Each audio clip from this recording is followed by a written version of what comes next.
What up, JT Nation? Jazz Tackar here. Are you working hard but feeling stuck, drowning in tasks, but not seeing the sales results you want? Stop leaving money on the table due to overwhelm. Today, we're diving deep into unleashing sales productivity, next level systems for maximum output. I've got 5 burning questions from real sales pros breaking down the exact systems and mindset shifts to work smarter, not just harder, and get more done in less time. Let's go. I've tried time blocking, but I still feel scattered and distracted. How do I truly focus on high impact tasks and eliminate constant interruptions? Well, first things first, I know that the person said that they've tried time blocking and it didn't work. My experience in my personal life, as well as with my coaching clients, my actual real estate team as well, they tried it once and that's just not good enough. Time blocking works. The way that you're doing it maybe is not working, or what I see the most is you're just not sticking to it. Look, if anything new that you try is going to take you a couple of hours, a couple of days, a couple of months maybe to iterate. But what I would get started with is imitation. And so understand that time blocking does work for sales professionals. In fact, it's probably the most fundamental thing that you need to get started with. In fact, it's the number one and first pillar in my 5-pillar sales method. Right? And if you don't know what those are, it starts with time blocking, then it's CRM nurturing, content creation / social media, educational events, putting on educational events, and then the 5th one is the appointment engine. But I have time blocking as number 1 because all the other 4 pillars won't even work. Really, like if you wanted to make sure that it works effectively, it won't happen unless you block out times. And specifically, you want to block out times for the high producing revenue activities. See, for me, and I tried out different schedulers and all that kind of stuff myself. I'd go, into a physical planner. I've done digital. Obviously, now I'm doing a lot more digital. I have a team, like an executive assistant that helps me. But this all happened in stages. The high revenue activity strategy that I implemented, I think will help you. And what that is quite simply, I know I'm the most energetic in the morning.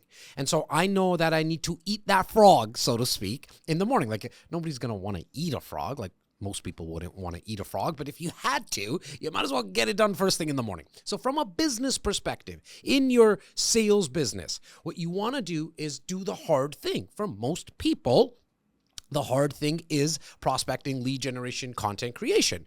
So I block that out. The nice thing is that prospecting, lead generation are high revenue activities. You booking a showing and or you booking a home inspection, they're not necessarily high revenue activities. They got to get done. That's kind of in the service bucket. When it comes to the sales bucket, I want to make sure I get that done first thing in the morning. So what I do is from 9 to 12, it's all things prospecting, lead generation, business development, call it what you want to call it. At the end of the day, it's high revenue activities. It drives majority of the revenues. In fact, it drives 80% of my revenues. I make sure I get it done first thing in the morning.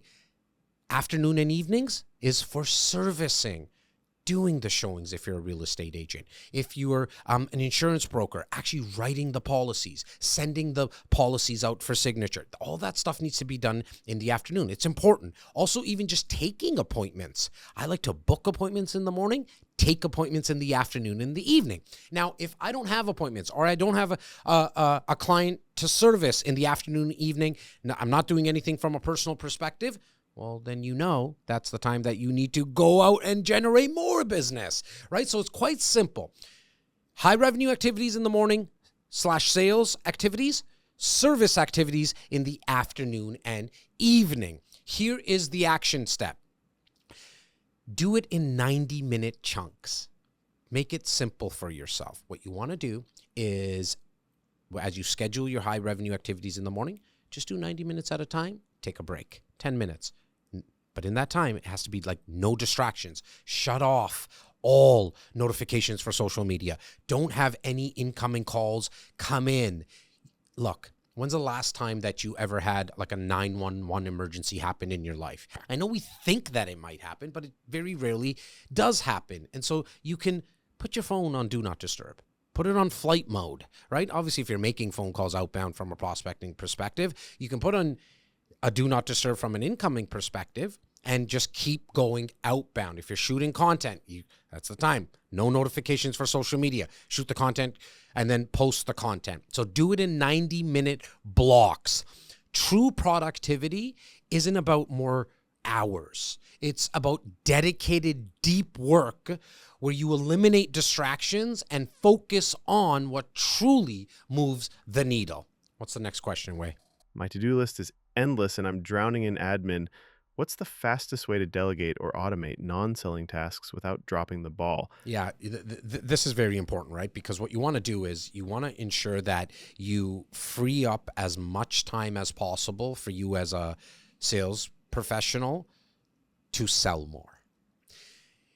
You have two roles, in my opinion, right? That are very, like at the highest level as a sales professional, you should get to a place to ensure that you only really do these two roles. Everything else should either be delegated or some type of automation should be set up. Those two roles are meet as many people as you possibly can in person and online, and then go service them. Okay? Meaning close the transaction, get them into contract. Everything in between needs to be delegated or automated fully at some point. And the reason I emphasize the word at some point, I understand that you might not be able to afford a full-time executive assistant right now. That's okay. We got to work, we got to know where we're going and where we are so then we can actually get there quicker. At the start, look at how you can automate certain things, right? With AI now, there's a lot of automation. And go back to my previous episodes. I did a full episode on how to use AI to help you sell more things in terms of freeing up your time. For me, the best thing I ever did was hire a full-time assistant. Why? Because it allowed me to focus in on the high revenue producing activities. And I did that quite quickly. I wish I did it sooner. Now, if, again, you can't afford the full-time assistant, maybe you can start part-time. Maybe what you can do is look into a virtual assistant. I mean, you could get a virtual assistant for 10 hours a week. What you need to do first, though, here's your action step, is I want you to look at a full week moving forward. Don't go back now. I want you to start tracking this, okay? And for 1 week, 7 full days, I want you to make a list of everything that you do in your sales business, right? Making phone calls, shooting content, putting on events, meeting with clients, all the closing stuff that needs to get done. You got to do a paperwork. You got to deliver the car, whatever it is. List everything down. And then I just want you to identify 3 things. We're going to start very small. We're going to chunk this down. I want you to identify 3 things that you know you do not need to do or you're not good at it. Okay? Stop doing tasks that don't directly generate revenue. Systematically delegate or automate your admin to free up selling superpower. I'm constantly feeling drained by mid-afternoon. How can I manage my energy throughout the day to stay productive and sharp for evening calls or client interactions? I mentioned this a lot where this is a marathon you're running and it's not a sprint. Now, mostly when I speak about that, I talk about the fact that look at it from the perspective of a quarter, 6 months, a year. But you know what? For this, I actually want you to tap into this thesis that it's not a sprint. It is a marathon from a daily perspective. You need to do certain things that drive business, drive sales. You're in this industry. Know that the day is also long. I know they go by quickly, but there's, 12, 13, 14, 15 hours that you can put into a day's work, taking out sleeping and stuff that you're doing for your health and well-being, that you don't have to be working every 10 minutes and on the clock. Like it's just, there's no longevity, right? To the person's question here. I mean, in fact, they don't have the energy in the afternoon or the evenings. And so knowing that the day's long, implement some breaks into the system. Maybe you got to look at, okay, what are you eating? So for me, for example, I realized really quickly, right, I'm going to say in the last decade, it's been about 10 years now, that I don't really eat breakfast. Now, I'm not suggesting this for everyone. I'm just telling you how I needed to find some hacks to make sure my energy was high throughout the day, right? This way I can show up in my personal life as well late in the evenings for my family. Now, what I implemented was, you know what? I feel like after I ate breakfast, I kind of just get a little sluggish, right? Started also happening at lunch for me as well. I'm sure some of you can, know that intimately. And so I cut out any type of breakfast in the morning. It boosted my energy up really, really high, all the way till about 12:01. And then I realized, okay, I was a little hungrier at lunch, so I would eat a heavier lunch, and then I got sluggish around 2-3. So right now, currently, what I do is I have a couple of coffees in the morning. I just like the feeling of the coffee. I'm not sure if it actually gives me that much of a boost. I'm pretty energetic anyways throughout the day. But I also implemented for lunch, no heavy lunches, no heavy meals anymore. So what do? I have a smoothie, I have a salad. The odd time I'll do a little bit of jerk chicken, maybe some rice on the side, but I save my big meal for dinner. Now, I don't do it too late. I make sure I get my dinner in around 6 to 7 o'clock, a couple of hours before I go to sleep. What that's allowed for me is to sustain the energy for a long period of time. Now, you might be like, look, I need my 4 meals, my 5 meals. I'm not a nutritionist, so I'm not going to act like one here on TV right now. And so what I would suggest is just schedule some micro breaks. You're feeling like you're losing energy come 5, 6, 7 o'clock in the evening? No problem. Schedule some micro breaks during the day, right? Simply put, go for a 15-minute walk. There's a lot of scientific fact right now that's coming out, a lot of research, that's coming out, that walking every 90 minutes and just as much as a 10-minute walk is as equivalent to taking 10,000 steps in a day. Pretty cool to know. There's also some studies around that just doing body squats every 45 minutes. Every 45 minutes, if you just do 10 body squats, that's equivalent to walking 10,000 steps. I'm not sure which one's going to land with you.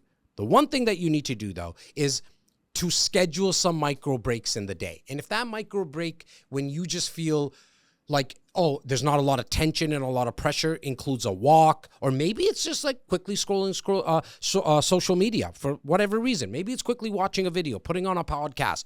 Do that multiple times in the day. You'll start to notice that you'll be able to have more longevity in terms of energy throughout the day. Productivity is a marathon, not a sprint. Manage your energy strategically throughout the day to stay sharp and avoid the afternoon crash. I'm constantly interrupted by emails and messages, which kills my focus and derails my sales tasks. How can I manage digital distractions to boost my daily output? Eliminate interruptions. This is it. You want to boost daily output? You gotta eliminate interruptions. You gotta dial in, stay focused. And the brain knows how to do this well if you command it. And here's an example of even when you don't command the brain, it just actually just knows to do it. When you're crossing a very busy street, there's a lot going on. But your brain knows that you got to stay ultra focused on crossing that street or you might get hit by a car. And so it doesn't matter what's happening. There might be, a very good looking guy across the street, a very pretty girl, might be dogs barking. There's a lot of lights happening. There's honking happening, but the brain already knows this is important. I can't just aimlessly walk past the street. I got to make sure that I stay focused. Now, you can command the brain to do that as well. You need to stay very, very focused for chunks of time. 90 minutes is, in my opinion, not only does it work well for me, I've coached a lot of sales professionals on this, and I'm sure there's some real scientific backing to this, that the brain can stay really, really focused for 90 minutes on a task like prospecting and content creation and all that kind of stuff. What you want to do is implement this action. You want to make sure that you turn off those notifications. Just turn them off. Nothing comes up always, if that makes sense, right? Meaning that there's not always an emergency happening, right? And so what you want to do is simply turn off those silly little dings, because our message likes the dopamine hits. And so it's like, oh, let me go see what email I got. Maybe it's a good deal. Maybe it's a friend. They can all wait, right? Good news, when it's good news, it can all wait. And bad news, it's coming all the time, left, right, and center. That can wait as well, right? For me, I realized, hey, I was getting distracted a lot by social media. Like, I had the notifications off for probably the last 4 or 5 years. Like, I don't have any notifications on. But what I had to implement recently was, you know what? I don't even want to go into social media and browse it. So I literally have taken social media off my phone. I go into it when I need to post content. Now, when you're getting a reply back in comments and all that, that is still me, right? But I have a certain time that I'm allowed to do that. Why? Because not only did it help my mental health in the last 60 days, 90 days, but what it also allowed me to be is be extra fresh. So I'm more creative and I got my time back. You know, those little 10 minutes that you're on social media 4 times a day, I mean, that's 40 minutes that I can think about the type of content that I want to put out. That could be a quick conversation with, you know, a couple of my team members. We could do some more brainstorming. You can actually get back some of your time. So here, again, the action step here is just try this for a week. Turn off all notifications on your phone, text messages, email notifications, as well as any social media. And then you can actually put in, you're allowed to go back to your emails, but just do that 2 to 3 times in the day. Like, have schedule batching set up. Like, I'm going to check my email at 9 a.m., 1 p.m., and 8 p.m., for example, right? This way, you're not always in and out of it. You can stay focused when you're emailing people back as well. Digital distractions are like productivity killers. Implement a digital detox system to reclaim your focus and truly boost your sales output. I know my sales goals, but sometimes I get bogged down in the day-to-day and lose sight of the big picture. How can I connect my daily activities to my larger objectives to stay consistently productive? I love this question because this fits right into one of my pillars, and that is the appointment engine, where it's the pillar where all the money's really made, right? That's where the conversions happen. And so what I've implemented with my coaching clients is to focus on the tasks, not the results. The results will take care of themselves in sales, okay? What you want to start focusing on, and what I had one of my coaching clients really start doing in the last 6 months when we got started, was this. Let's just focus on how many connections we're making on a daily basis. Then let's look at how many appointments are we booking from those connections, how many people are showing up to those appointments. So you have appointments booked, then you have appointments actually taken, because things happen in between, right? People don't show up. Then from the appointments taken, how many are going into contract? The results will take care of themselves because you're putting in the actual activities and tasks that you need to do to get the results. We start with, this is my goal, but then we don't actually work backwards into how we're going to get it. I want you to start focusing on prioritizing daily tasks based on those ratios, right? So if you want to up your sales, just look at how many connections you're making with people in person, on the phone, or on a Zoom call. How many people are booking appointments? How many appointments are you taking? And then how many do you have into contract, right? Because connect daily action to your bigger goals by focusing on the ratios you actually control, and master your appointment engine, and the results will follow. All right, JT Nation, that's a wrap on our deep dive into unleashing sales productivity. If you found this valuable, please hit that like button, subscribe, and share this with another sales professional. Don't forget to grab your free The 5-Pillar Cheat Sheet Guide. Links in the description. Until next time, keep crushing it. And remember, systems, appointments, momentum. Let's go.